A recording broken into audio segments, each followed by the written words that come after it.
figure, but he's awesome. Doink the Clown, first one and the only one I think ever with real hair. Oops, Giant just took him down. Giant Gonzalez, you know, build is 8 foot, aka El Gigante. You know, had him, still do. You had, you know, the man, Justice Will Be Served, Sid Justice, who was a real cool figure in my opinion. I liked Sid Justice even though his name sucked. You've got the Mighty Warlord. The ridiculous Dragon. Ricky the Dragon Steamboat comes back after having a classic career back in the late 80s, having one of the best matches in WrestleMania history. Then they try to act like he's never been seen before. It's a brand new guy. I don't know why they decided to do that and not play off of his greatness from beforehand. But yes, they made the Dragon out of Ricky the Dragon Steamboat. That back thing did pop off. Took me a while to figure out that popped off for the purpose that he wrestled with it, without that thing on. But he still had the headdress and, you know, these fins and shit on his arm. I don't know. Kind of looked like Merman from the He-Man line, you know, without the back thing on now that I'm thinking about. But there's Ricky Steamboat. I'm going to pop the old accessory back on there. Some people don't have the wings I've seen as well. You know, I tried to hold on to these accessories.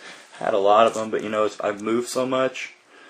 I think they fell out through the bottom of the box or something for some of them, or something like that. They're moving, or I dumped them out and never put it back. A lot of them got lost when I was a little kid, but there it is. You know, he come out, blow fire. It's a cool fig. You know, there's Sid Justice. Pretty much self-explanatory. What you see is what you get right there. Like I said, first one I think, and only one with real hair.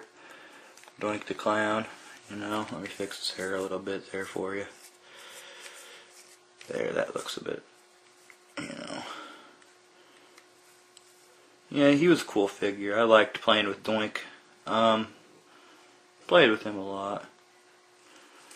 But, you know, there's Doink, you know. Pretty neat. I'm sure a lot of people would like to have that, even though he had a broken finger. Warlord, up close shot on him. Wasn't one of my favorites either. He was huge, though. You know. He'd still be liked to this day by Vince. And then you had the 8-foot Giant Gonzalez. I guess he was supposed to be a Yeti or something, or a Bigfoot, which is kind of ridiculous. I don't know why they just, you know, didn't have him as El Gigante or whatever, but they put him in this muscle suit. Now the figure tries to portray like he really had this muscular, hairy body, though, you know. So it was kind of a cooler figure than he was in real life, because it was like, you know, he had a giant abominable snowman to go along. He was much bigger too, because like if you look at this, the scale next to, you know, IRS, you know, they had good scaling on these figures. You know, IRS ain't good because he don't sell it, but here's Marty Jannetty next to him. So good scaling, you know, on the figs. He was way bigger than a lot of the guys, like, you know, like it should have been.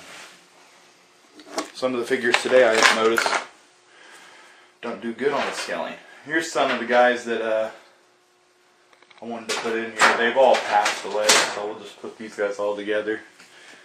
First, the great Andre the Giant.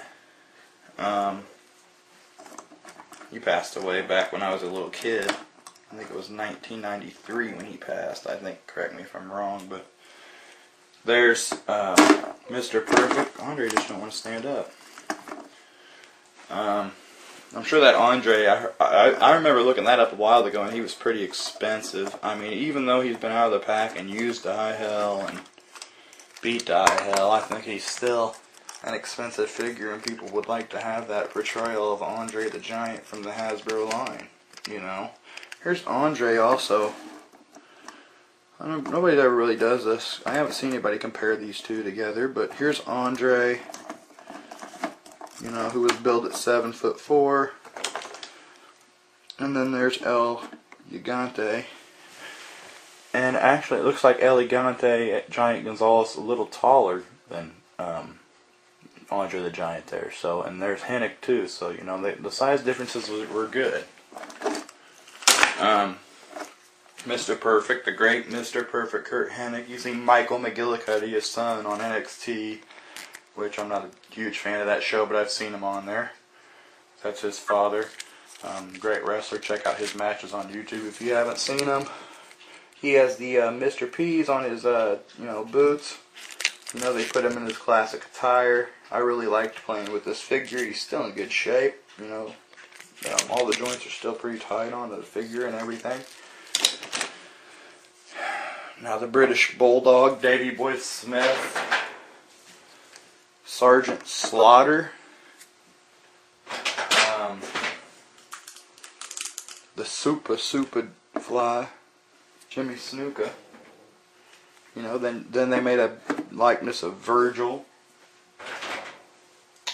a likeness of El Matador Tito Santana.